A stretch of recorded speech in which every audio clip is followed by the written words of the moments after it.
6 mahasiswa dari universitas ternama ditugaskan menjalankan program KKN di sebuah desa terpencil bernama Karangjati. Mereka tiba pada siang hari dengan semangat penuh, disambut warga yang ramah dan antusias. Posko yang disediakan terletak agak jauh dari pemukiman, tepat di tepi hutan bambu. Sebuah rumah panggung kayu yang tampak sudah lama tidak ditempati. Saat mengantar mereka, Pak RT hanya memberi satu pesan singkat sebelum pulang. Kalau malam sudah lewat jam 9, jangan sekali-kali keluar dari posko. Apapun yang kalian dengar, abaikan saja. Mereka saling menatap, ragu, tapi karena lelah setelah perjalanan panjang, peringatan itu tidak terlalu dipikirkan. Malam pertama terasa biasa saja, sampai waktu menunjukkan ke-21,45 Raka sedang menyiapkan air panas di dapur ketika tiba-tiba terdengar suara langkah kaki kecil di teras.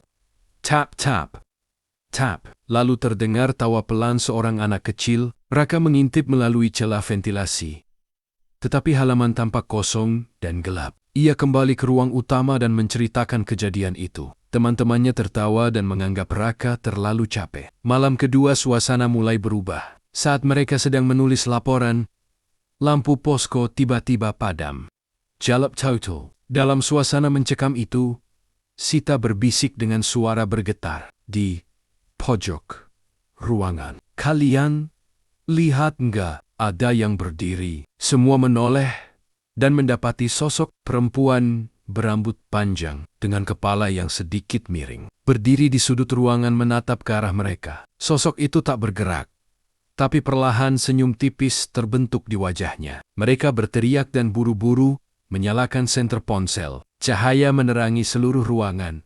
Namun sosok itu sudah menghilang. Malam itu mereka tidur berdesakan di satu kamar. Sekitar 03.00 dini hari, terdengar 3 kali ketukan di pintu depan. Tok, tok, tok, tok. Semua terdiam. Suara itu diikuti bisikan seorang perempuan lirih. Aku dingin. Tolong. Buk, Sita. Seakan-akan kehilangan kendali, bangkit dari tempat tidur dan berjalan ke arah pintu. Raka dan yang lainnya segera menariknya dan menahannya agar tidak membuka pintu. Ketukan itu berhenti, tapi digantikan suara tawa panjang perempuan dari balik pintu yang membuat bulu kuduk mereka berdiri. Besok paginya, mereka menghadap Pak RT dan menceritakan semuanya. Wajah Pak RT berubah pucat. Dengan suara pelan ia berkata, 8 tahun lalu, ada mahasiswi KKN yang menempati posko itu. Dia keluar sendirian saat tengah malam karena mendengar suara anak kecil menangis. Keesokan paginya, yang ditemukan hanya catatan di lantai, bertuliskan, "Aku hanya ingin masuk." Sejak saat itu, ketukan itu selalu muncul, seolah menunggu teman baru.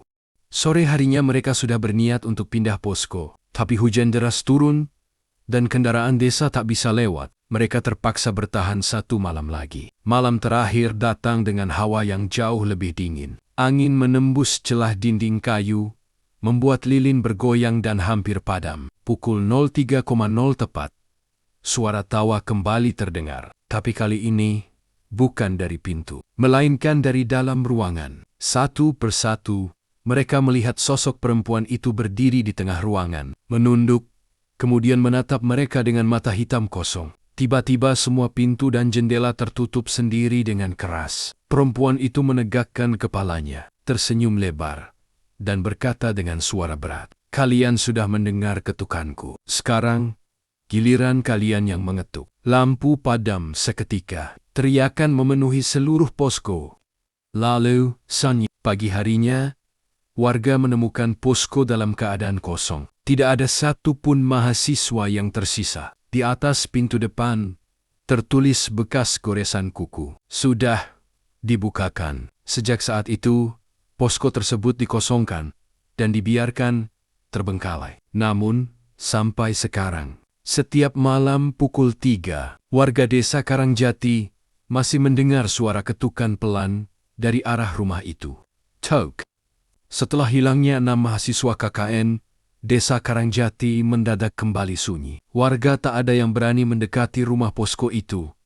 Bahkan di siang hari, hanya bisikan Bisikan kecil di warung kopi yang terus menceritakan kejadian tersebut, seolah menjadi legenda baru. 6 bulan berlalu, universitas mengirim tim investigasi internal bersama 2 mahasiswa senior untuk mencari keterangan sekaligus menutup kasus secara administrasi. Mereka datang dengan mobil dinas, terdiri dari Pak Damar dosen pembimbing, Anton dan Kevin, mahasiswa senior, serta 3 petugas administrasi kampus. Awalnya mereka tidak diberitahu lokasi pasti hilangnya 6 mahasiswa tersebut. Setelah menyusuri desa, seorang warga tua menunjuk pelan ke arah hutan bambu. Rumah itu, katanya singkat.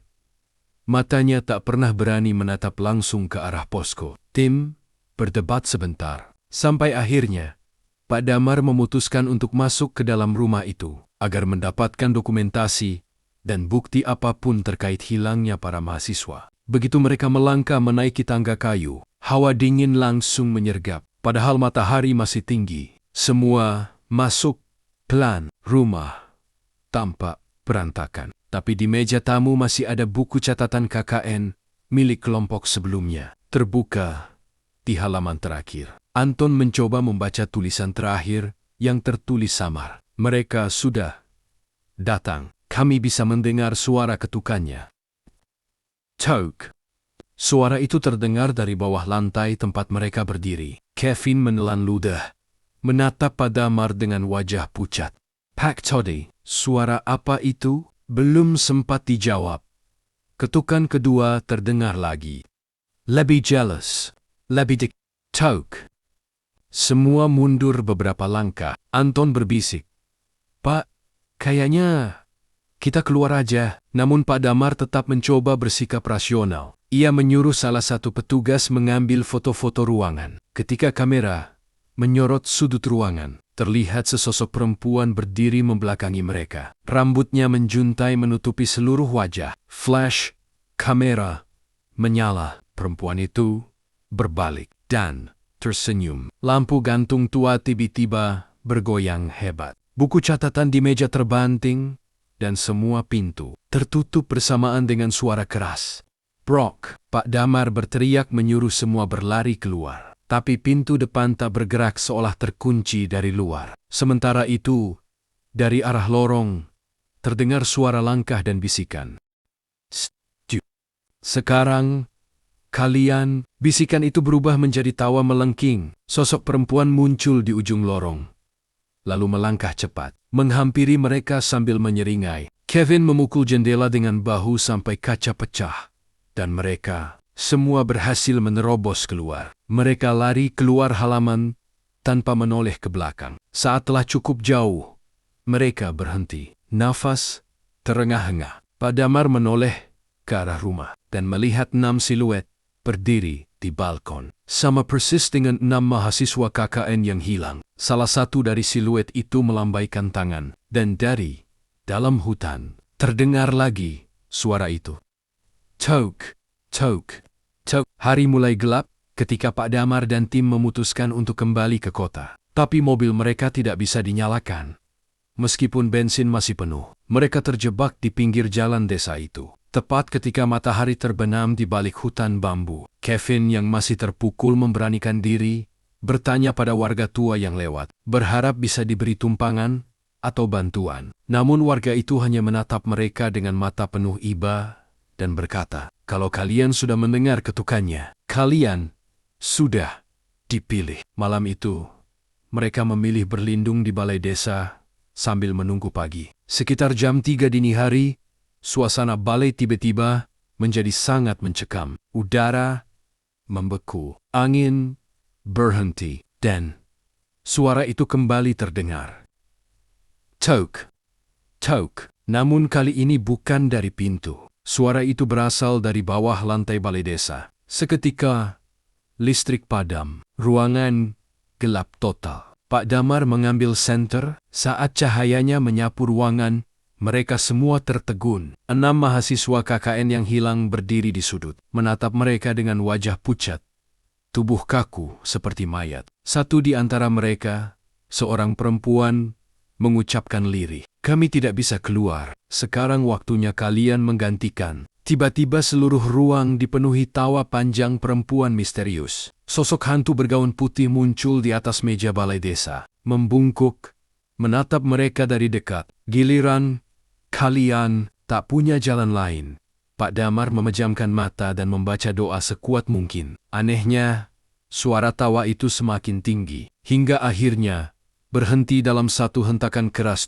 Semua terlempar ke lantai. Ketika sadar, matahari pagi telah menyinari balai. Tidak ada lagi sosok perempuan itu. 6 mahasiswa KKN yang hilang juga menghilang entah cemana. Hanya tersisa buku catatan di lantai berdebu dengan halaman baru terbuka. Mereka telah digantikan. Ketukan akan berhenti sampai ada yang datang lagi. Pak Damar membawa buku itu sebagai bukti terakhir dan memutuskan menutup program KKN untuk Desa Karangjati selamanya. Sejak saat itu, tidak ada lagi suara ketukan di posko. Desa kembali tenang. Hingga suatu hari, datang rombongan wisatawan, urban legend, yang penasaran dengan cerita tersebut. Malam itu, salah satu dari mereka menyusuri rumah tua dan tertawa sambil berkata, "Kalau berani, ayo ketuk pintunya." Dan beberapa detik kemudian, cek,